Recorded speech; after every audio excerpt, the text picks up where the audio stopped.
Understanding Lassa fever, a viral threat.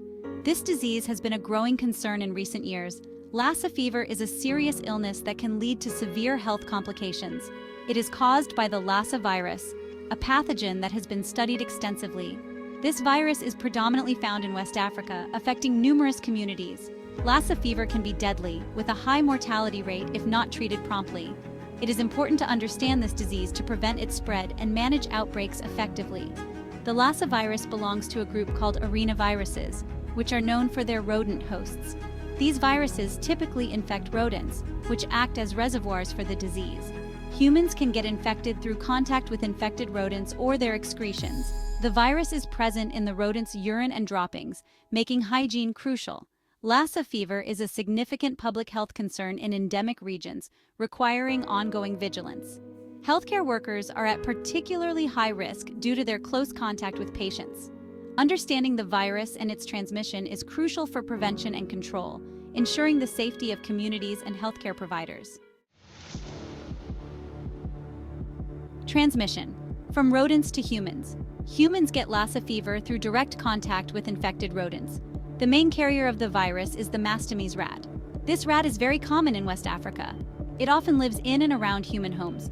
The virus spreads through the rat's urine and droppings. Humans can be infected in several different ways. These include inhaling contaminated dust, touching contaminated surfaces, or consuming contaminated food. Person-to-person transmission is also possible. This can occur through contact with bodily fluids of an infected person. Healthcare workers are at risk if proper infection control measures are not in place. Incubation and onset. A silent intruder.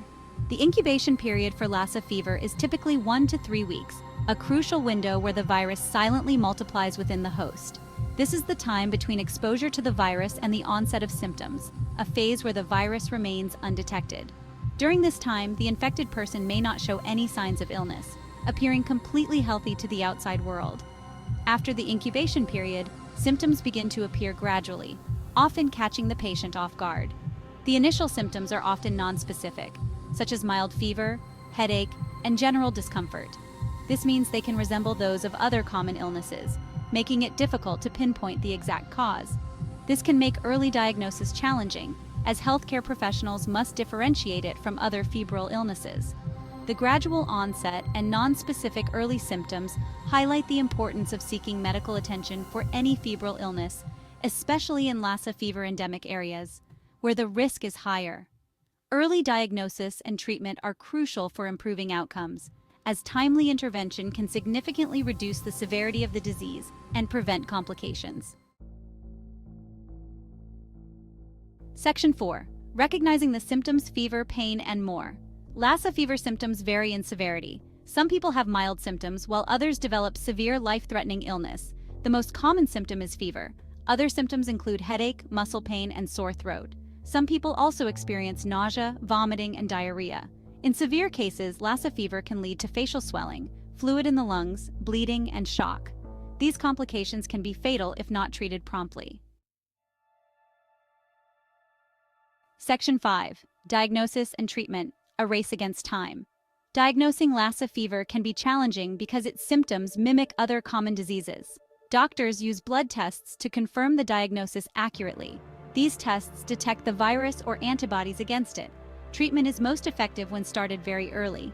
The antiviral drug ribavirin is the standard treatment for Lassa fever. It is most effective when given early in the course of the illness. Supportive care is also essential for recovery. This includes maintaining fluid balance, managing symptoms, and providing oxygen therapy if needed.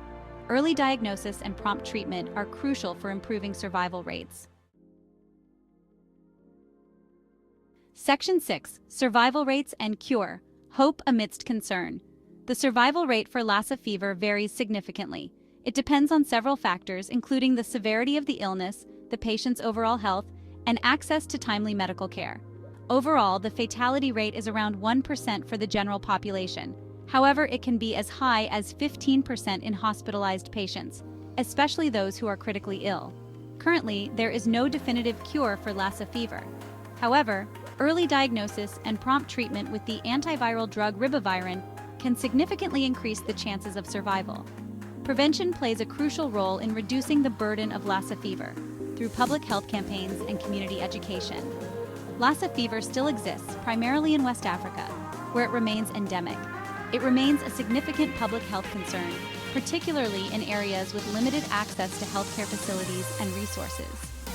Continued research is essential for developing effective vaccines and treatments, which could one day eradicate this disease.